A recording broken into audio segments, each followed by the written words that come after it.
Hi, boys and girls. I've been so excited. My chapter is chapter 5. So, chapter 5, plans are hatched. When Mr. Morales went into the kitchen to get a glass of water, I carefully opened the lock that doesn't lock and slipped out of my cage. I leaped over to the chair and then scampered down to the floor and hid in the corner behind the long curtains.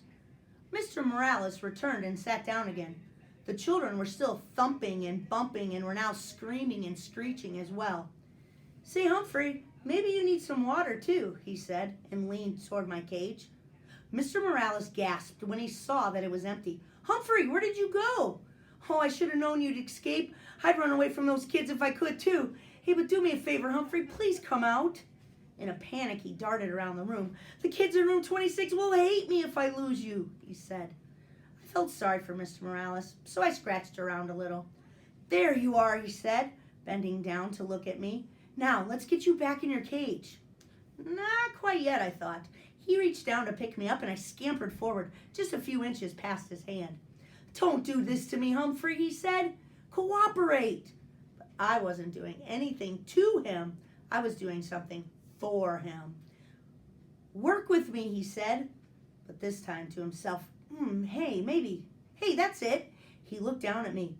"With your help, Humphrey." And Mr. Morales really sprung into action then. He raced upstairs. The thumping and bumping stopped, and when he raced back downstairs, Willie and Brenda were with him. "Close all the doors, Willie," he said. "But, Dad," Willie whined. "Close them," his father repeated firmly. "Now." Willie closed all the doors. "You two scared poor Humphrey with your screaming and poking and thumping, and we may never see him again," he told them. Brenda burst into tears. "Humphrey's dead?" she sobbed. "No, Humphrey's too smart for that," Mr. Morales told her. "But he will run away if you two aren't nice to him." Right. You have to be pretty smart to be a principal. "Now, do you want to help me get Humphrey back?" "Yes," the children shouted. Mr. Morales explained the plan. He said the only way they'd get me back in my cage is if they worked together. And they could only work together if they listened to him. Really listened. They were listening now, and they kept listening too, because he told them the most important thing they could do was to be quiet. So they were quiet. "I'm pretty sure he's still in the room. Our job is to lure him back into his cage," Mr. Morales whispered.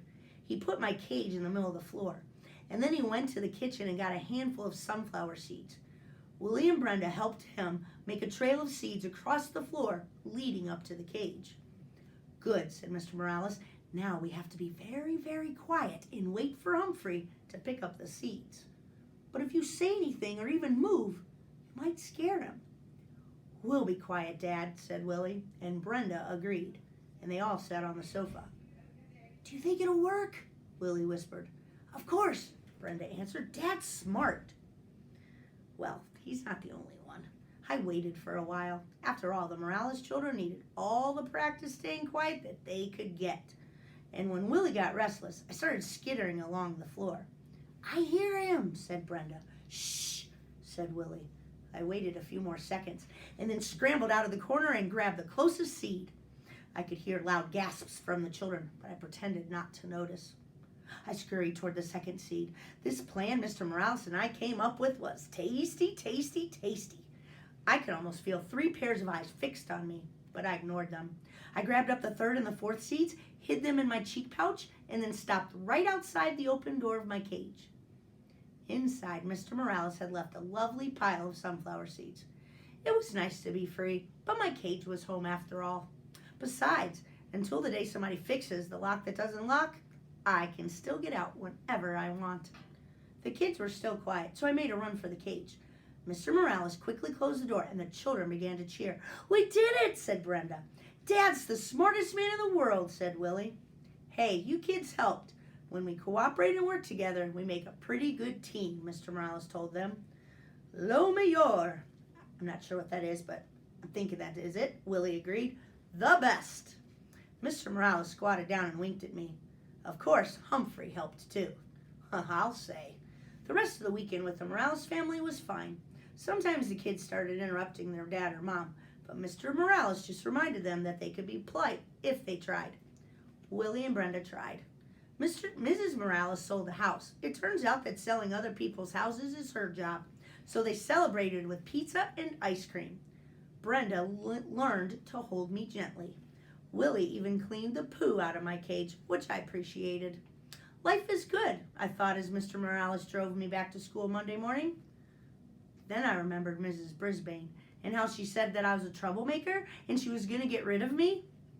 Humphrey, you're a true friend, said Mr. Morales as he carried my cage back to room 26. I'll never forget what you did for me. As soon as class started on Monday, Heidi's mom came into the classroom and explained to everyone about taking me home on weekends. How many of you would be interested, Mrs. Hopper asked. Every single hand in the classroom was raised. Well, every hand except for one, Mrs. Brisbane's. Still, it was a pretty good week.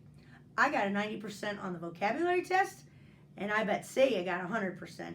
But she still didn't raise her hand, even though she promised. And Aldo talked more and more every night. And on Tuesday night, he leaned in close and said, Hey, Humphrey, don't you ever wish you had a girlfriend? Like most hamsters, I'm pretty much of a loner, so I hadn't really thought about it before. Not sure, I squeaked. I would like one, said Aldo. A real nice girlfriend. I felt sorry for Aldo. I squeaked extra loud when he performed his broom balancing act for me. I was still thinking about him on Wednesday, and after everyone left while there was still light coming in the window, I meandered outside the cage to help myself to any mealworms that Heidi may have left behind when she fed me earlier in the day.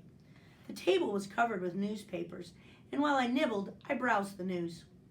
All of life was there on the pages of the newspaper. Births and deaths, lost pets, sad, sad, sad, funny jokes, good news, and bad news.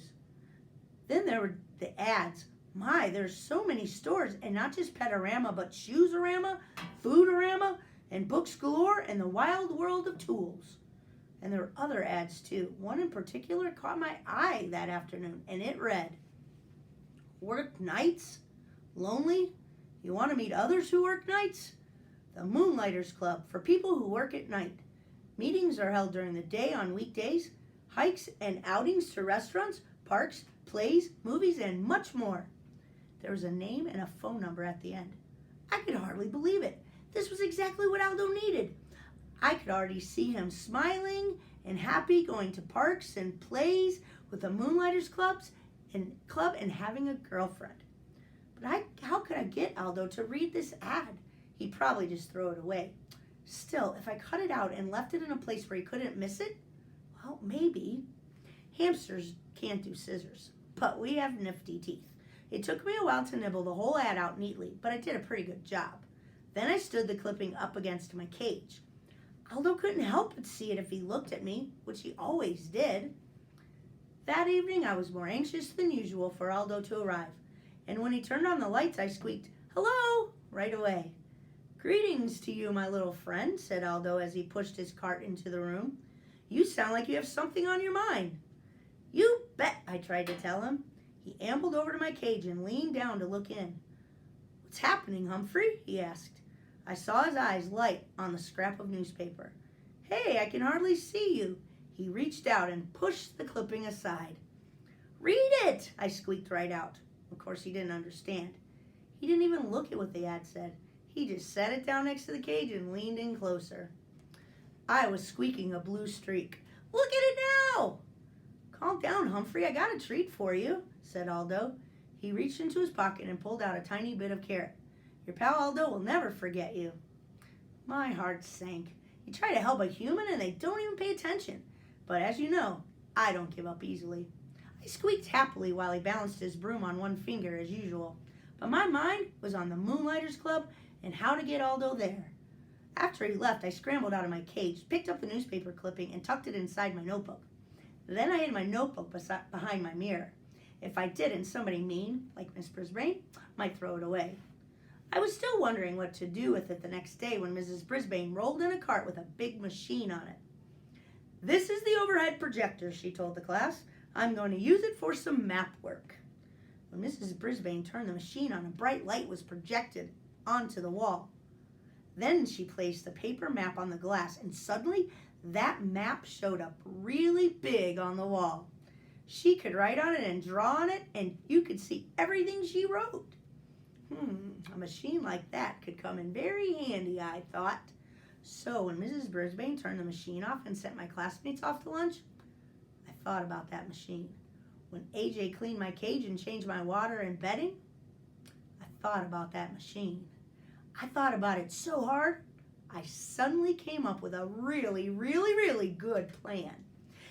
But it would be difficult to carry out and dangerous as well. Tip 5. If a hamster manages to escape his cage, you can sometimes lure him back in with a trail of sunflower seeds. Guide to the Care and Feeding of Hamsters, Dr. Harvey H. Hammer. Hey, boys and girls, that was Chapter 5. I hope you enjoyed it. Have a great evening.